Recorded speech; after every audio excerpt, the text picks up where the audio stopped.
Good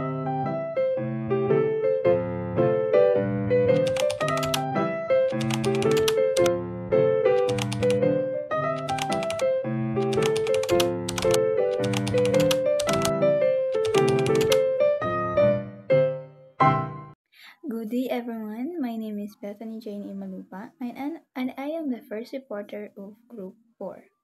So, our topic is all about consumer's choice. So, what is consumer's choice? Consumer's choice is a freedom and ability to consumers to make decisions about the goods and services. So, ang consumer choice is imuhaning kalayaan ug imong ability as a consumer nga mamili ka og desisyon about sa mga goods and services.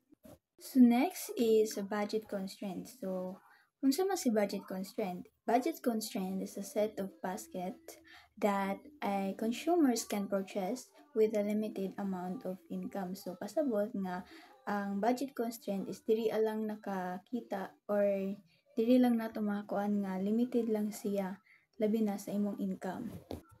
Next is ang budget line. So, unsa man po ni si budget line? So, si budget line is the set of baskets that a consumer can purchase when spending all of his or her available income.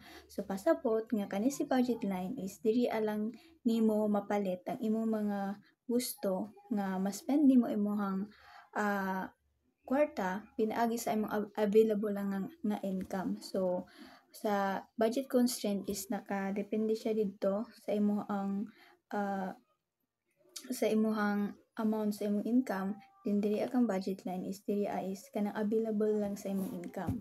So let's proceed to the graph. So sa graph no, nakita nato diha nga naa siya mga budget lines. So kibali example sa per week nimo is na kay budget nga 2k, like 2,000. Then napod kay price of foods which is 200, then price of kilo of rice is 100. So nakita nato sa graph nga naa siya ang kana siya nga line is mao na siya ang concept sa imong budget line. So kanang A to E is mao na ang imong budget line. So tanan nga point na kang A to A mao na siya ang mga possible consumption bundles nga atong ma-come up if ang atong budget per week is 2,000, then ang foods 200 og ang price sa rice is 100.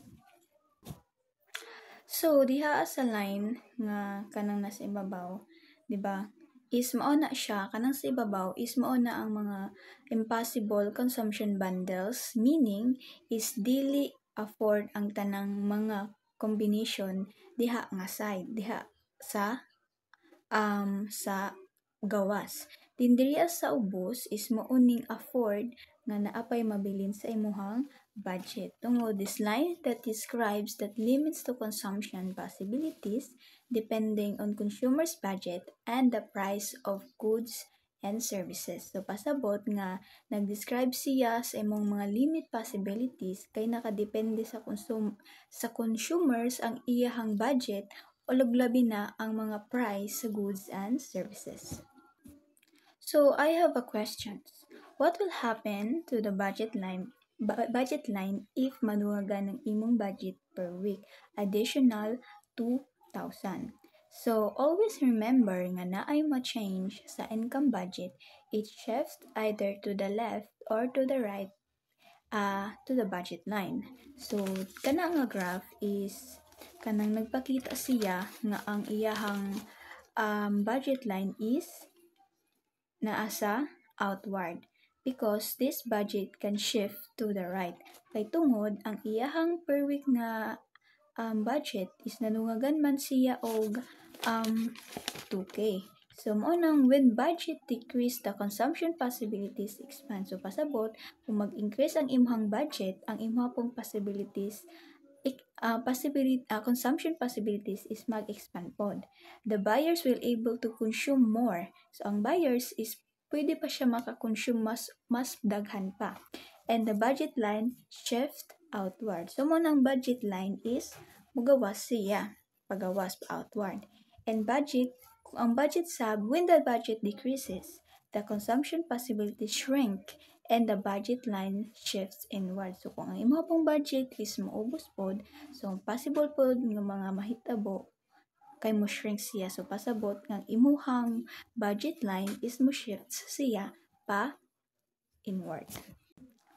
Okay, so the last graph is unsa man sa ang mahitabo kung ang price sa rice nga kilo is mo 50 pesos, di ba? Ang example na ako dito sa price sa rice is 100. So, unsa may mahitabo kung ang price sa rice is moubos siya, then mahimo na lang siyang 50 pesos. So, what will happen to the budget line?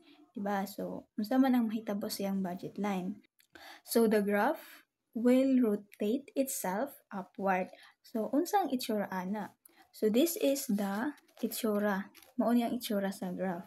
So, again, remember that if there is a price change of 4 product, mabag-usab ang budget line, it can rotate the budget line upward. So, mao na ang mahitabo sa iyahang graph sa iyang budget line. Tungod kay mas daghan kag mapalit nga bugas, tungod ni barato ang presyo niya.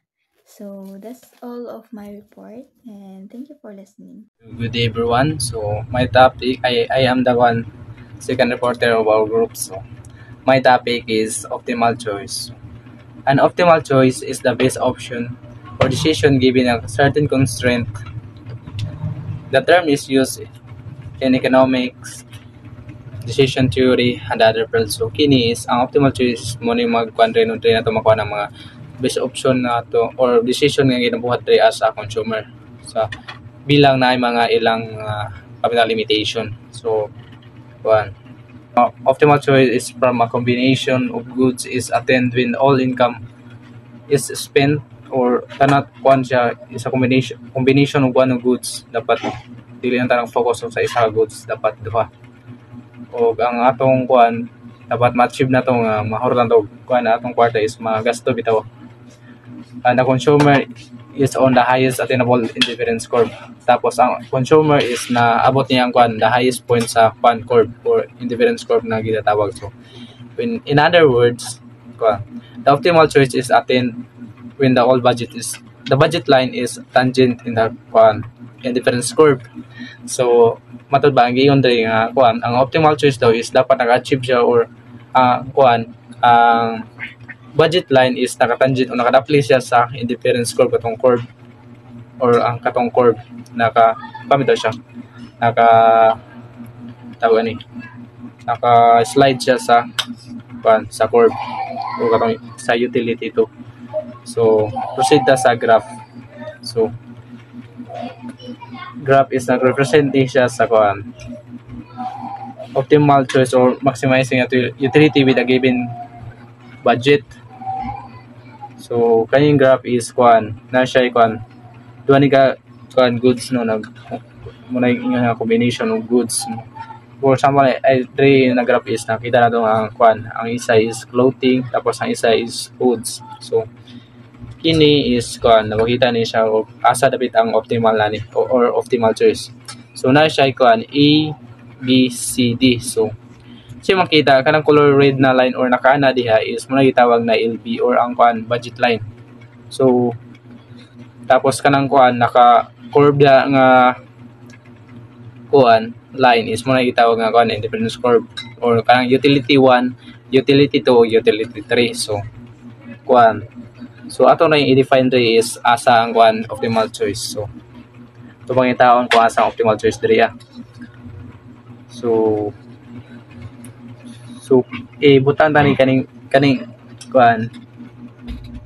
A, B, C, D is basket na siya no, basket. So A, B, C, D. So ato pangitaon kung asa ang optimal choice diri So ang A, B o C na basket is nasa budget line or nasa inside sa budget line or na just sa budget line. So kanan D is the highest utility but na ibantay mo wala siya sa kanang wala siya sulod sa budget line or nasa sa babaw no. So muna siya the highest utility but not affordable no.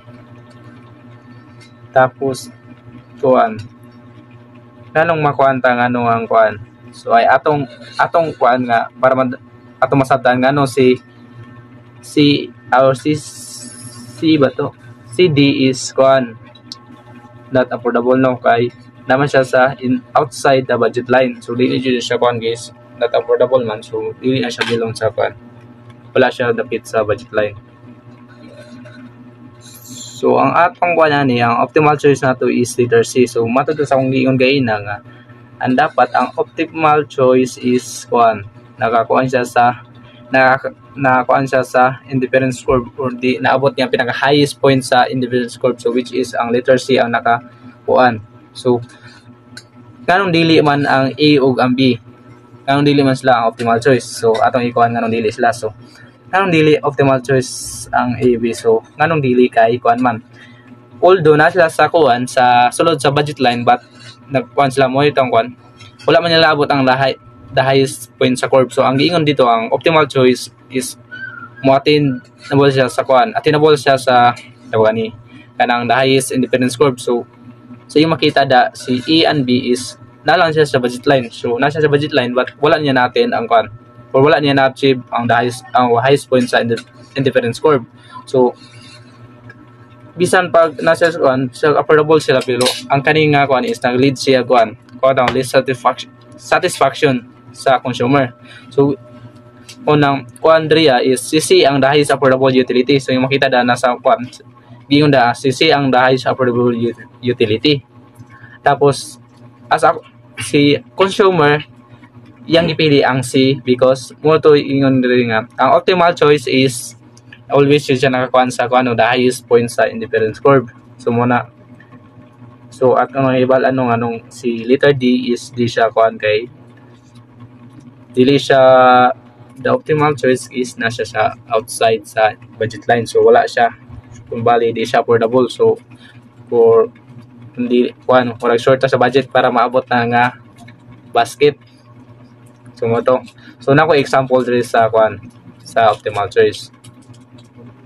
So ay sa optimal choice example. So ang example diriya.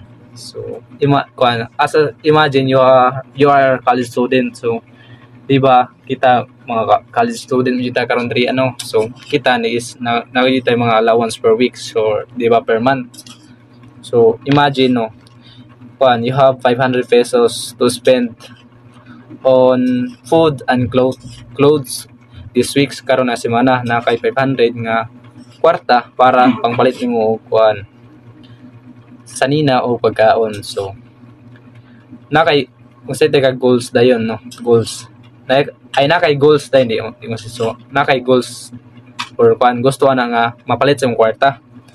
So imong goal sana is you want to eat healthy food and have some fun meals out, or gusto kang mukaon sa mga gawas para ma-enjoy ka, tapos gusto pa kang kuan na makapalit kag mga bag-o nga sanina. So, good afternoon, sir. So, I am Daniel Montibon and my report is about the interior optimum and the corner points. So, first is naay problem nga gihatag. So, Eric preferences can be expressed by U equals XY. He has monthly income of 800 to spend on X and Y. The price of X is 20 and the price of Y is 40. Find Eric's optimal consumption bundle. So, pangitaan daw nato ang kang Eric nga optimal consumption bundle. So, next.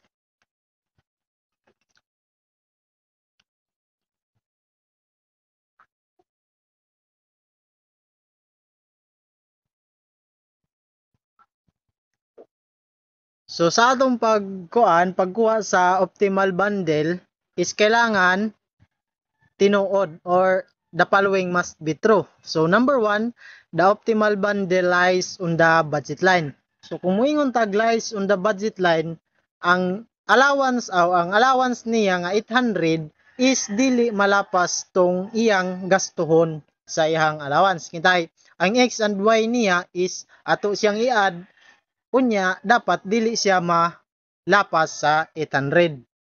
So, dapat ubos lang siya. Tapos, ang ikaduha is the indifference curve is tangent to the budget line at the optimal bundle. So, mao na ni gitawag natong interior optimum. So, dapat makita ra nato or sakto ra iyahang budget sa iyahang gastuhon. So, next.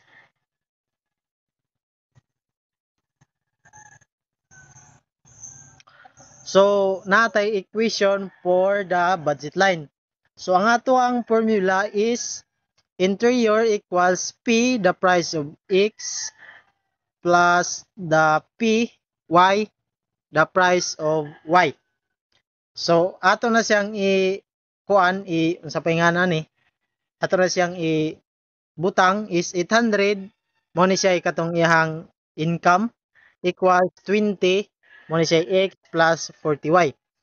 So, ang ikaduha nga step is, if the indifference curve and budget line are tangent, they have the same slope at that point. So, pareha daw silang slope. So, may bala na to neron. So, next is atat na ni.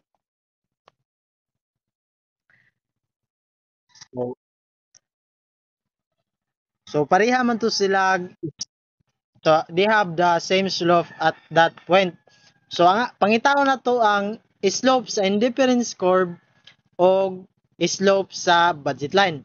So, ang atong kuanan ni formula sa pagkuha sila duha is slope of indifference curve equals negative marginal ito pa ni. So, MRS X and Y equals negative marginal utility sa X and marginal divided by marginal utility sa Y. So, para makuha na to ang marginal utility ni Y, kailangan na to siya sa pitawagan ni kailangan na to ibutang nga marginal utility derivative respect of X equal Y. So, makuha na to ang Y. So, ang marginal utility derivative respect of Y equals makuha na to si X. So, ang slope of indifference curve nato is negative Y over X. Good afternoon, sir. I am the next reporter. My name is Carol Major Levanti, and my topic is all about the coupons and subsidies. So, sa graph na ko magkuhan. So, this graph titled Optimal Choice of Housing with Composite Good illustrate how a consumer decides how much housing to consume versus all others good or composite good based on their budget, constraint, and preferences. So, na siya y-axis and x-axis. So, katong x-axis is number of units of housing denoted H. So, sa Y is amount of the composite good denoted Y, which include all other goods. So, sa budget line, nag-represent all the combination of housing and the composite good the consumer can afford. So, sa slope, na siya PH o PY. Nagkuan siya shows the rate at which the consumer must trade off housing for other goods, price of housing relative to the other goods. So, katong sa horizontal, mo na siya ang maximum housing if all income is spent on housing. So, sa vertical is mo na siya ang maximum of the other goods in all income is spent on the composite good. Then sa kanang sa utility 1 is nag-represent na siya og combination of housing and the other goods that give the same level of utility or satisfaction. Then the consumer wants to be on the highest indifference curve possible within their budget.